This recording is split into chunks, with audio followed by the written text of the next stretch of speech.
RMN Listen Ring Anodan Basket Edition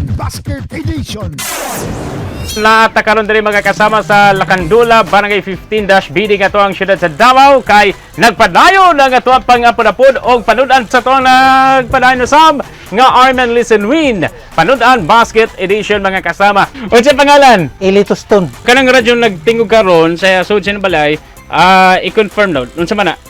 DXDC. DXDC sigurado. Sigurado.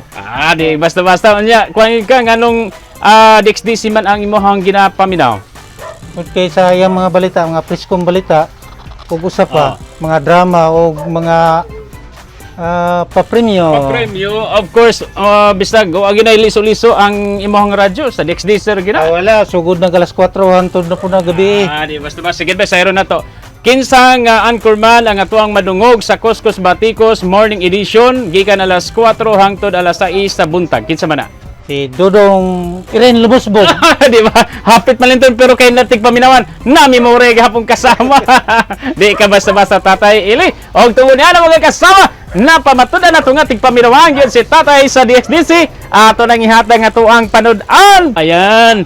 Ikaw din ngalan daw sir at Tatay B. Unsay suod sa to ang basket? Karning baboy. Karning baboy. Tapos unsa Lamas, pa? Lamas, sibuyas. Repolyo. Chinese pizza. Chinese pizza. Di basta-basta ba no? Unsa man ni gabi? Gabi. So alam na unsa ni nga sudan ang nga putahe. Nilat ang baboy. Nilat ang baboy di basta-basta mga kasama. Sa tuwing kasulti Tatay Eli sa DXDC. Kaya salamat sa DXDC 621 Tatak RMN.